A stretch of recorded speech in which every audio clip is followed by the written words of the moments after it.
Sziasztok! Szeptembertől szeretném beindítani a Varró stúdiómat a Keleti Károly utca elején, ahol majd mindenkit szeretettel várok, akit egy icipicit is érdekel a ruhakészítés csínja-bínja.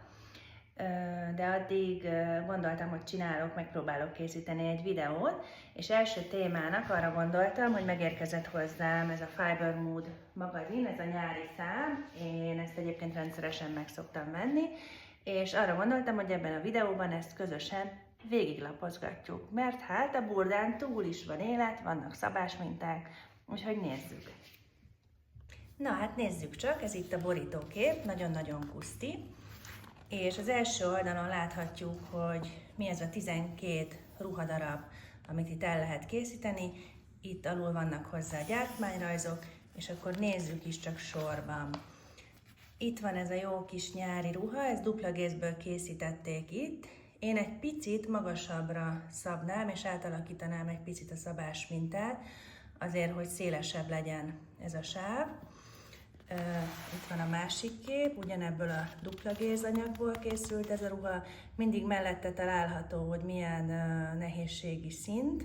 5-ből ez egy 3-as fokozat, hogy milyen méretben található, és egyébként a leírás, azon kívül, hogy a magazin végén majd látjátok, hogy ilyen piktogramok is találhatóak, a honlapon is szépen szöveggel, angolul, franciául lehet olvasni, hogy hogyan lehet elkészíteni a ruhadarabokat.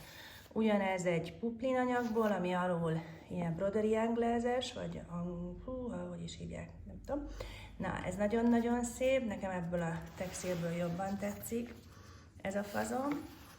A következő ruhadarab az egy ilyen mini ruha, én ezt egyébként vagy topnak, vagy pedig hosszabb ruhának tudnám elképzelni. Ami izgi benne, ez főként a gyártmányrajzon látszódik, hogy veltpakittal van, és alapvetően azt gondolom, hogy ez most egy elég divatos ruha, egy kicsit ilyen mellény szabású, de eléggé zárt a nyaka, szépen szűkítővel, nem nagyon, de azért valamennyire követi a testnek a formáját.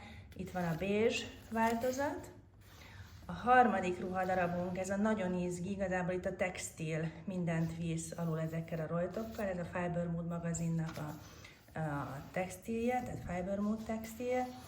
Itt van a ruha, én azt gondolom, hogy ennek egy picit itt elől a kivágása az túl mély, tehát én ez biztos, hogy a szabás mintán jobban kitelíteném, tehát ráadnék 2 centit itt a karnál, és izgalmas, szerintem mostanában nagyon divatos ez a csípő alsó részén, vagy a csípő alatti szabás, és utána bővülés a ruháknál. A Givenchy-nak van egy ilyen ruhája, csak az még inkább elnagyolt. Itt ugyanez a ruha látható egy ilyen mintás viszkózból. Én azt gondolom, hogy itt a szabásvonal az jobban elveszik. Hátul ugye a kivágás, mosnival megkötve, gomb nélküli ruha, viszonylag könnyű elkészíteni. A negyedik termék az egy ilyen vasanadrág, ez most nagyon-nagyon divatos, sokszor gumizva van az alja, hogy a ráncolást megkapjuk, de itt viszont szépen pántal van megoldva a ráncolás. Ez nagyon izgi, ezt mindenképpen szeretném kipróbálni, ennél bővebb fazonokat látok mostanában, viszonylag egyszerűen elkészítve az Instagramon. Itt ugyanez a nadrág látható, csak egy szatén anyagból, és ezzel elérkeztünk az 5. termékig, ami ez a halternek, kicsit ilyen ejtett top. Nagyon-nagyon divatos most az aszimmetrikus alj, ezt itt megtalálhatjuk. Itt van egy vékonyabb putlinból, egy barna lemből, ugyanez a szabás. A magazin közepén mindig találhatóak ezek az elkészített, különböző előző számokból elkészített ruhák. Ez itt egy kaftán, amit így fölveszünk a fürdőruha fölé, de igazából én el is hagynám akár ezt a kötős részt, és megpróbálnám egybe ruhaként ezt elkészíteni. Nagyon-nagyon izgi itt ez a kötött textil, amihez található. Nagyon-nagyon tetszik nekem itt a dekoltás vonala, hátul szép egyenes, itt láthatjuk Ezt is mindenképpen meg fogom próbálni majd elkészíteni, és akkor majd megmutatom. A következő ez a blúz, egy fehér poplinból készítették. Én azt gondolom, hogy ezt erős vállúaknak nem ajánlanám emiatt a vállbetét miatt. Nagyon-nagyon szélesíti a vállat, pláne a ráncolások miatt. Piros anyagból, jó a bősége. Szép, el tudom képzelni, hogy egy alapruhadarabként funkcionál. Ez egy nagyon-nagyon izgi ruha, ugye ilyen ballon ujjal oldották meg. Majdnem a köldökig van a kivágás, és utána ilyen összekötözéssel van megoldva a dekoltás zárása. Én lehet, hogy ezt kihagynám, de egyébként ez a fazon, ez tetszik nekem, ez szuper szerintem így, hogy van a strandra. Frottír anyagból készítették el, ami szerintem nagyon-nagyon izgi. És itt van egy vékony dupla gézből ugyanez. Hátul szerintem nagyon szép a ráncolása, és egyébként ez egy raglámvonal, amit ehhez a ruhához elképzeltek a designerek. Ugyanez a ruha egy vékony, nagyvirágos viszkózból, eléggé dekoratív tud lenni. A következő termékünk pedig ez az aszimmetrikus, nagyon sok anyagot fogyasztó top.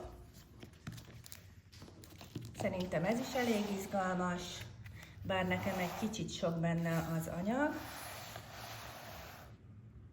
de mondjuk egy ugyanilyen színű szoknyával egy szép kombót alkothat. A következő ez az egyszerű és nagyszerű ruha. Ez egy poliészter viszkóz kicsi elasztánnal, ez a bordó textil, és nagyon-nagyon szeretem mostanában, amikor a mellszűkítés az így van megoldva, hogy a karöltőből indul ki, és szerintem nagyon szép a hát vonala is ennek a ruhának.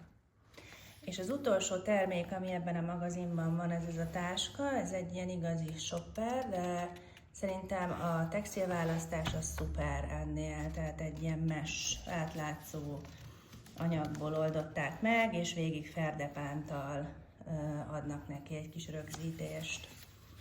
Jaj, bocsánat, van még egy termék, ez a bő short. Én nem hordok nagyon shortot, de azt gondolom, hogy mondjuk ez pizsinek, vagy strandra, de akár utcára is egy visi anyagból el tudom képzelni, hogy jól működik, vagy lámből. Itt van ilyen kivizöldben is. És amikor itt túljutottunk a képeken, és kiválasztottuk, hogy mi mindent is szeretnénk megcsinálni a magazinból, akkor utána jönnek itt a szabásminták, kevésbé sűrűek, mint egy burda szabásminta, több oldalnyi minta található egy-egy magazinban, körülbelül egy-egy lapon 6-7 minta van egyszerre, és 6-7 darab. És itt vannak ugye a gyártmányrajzok együtt, és utána pedig, amiről beszéltem, hogy ilyen piktogramokban is elmutogatják, hogy hogyan kell egy-egy ruhát készíteni. Ugye itt van a gyártmányrajz, a méretek, kiválasztjuk a számunkra megfelelő, utána itt van, hogy milyen részeket kell kivágni ahhoz, hogy elkészüljünk, a sárgával jelöli, hogy mi az, amit betegszezni kell, és utána ilyen szép piktogramokkal, ollócskákkal az aktuális lépést, ezt mindig pirossal jelölve mutatja a könyv. Szerintem szuperul használható igazából szöveg nélkül is, egy picit olyan, mint a japán szabás mintakönyvek.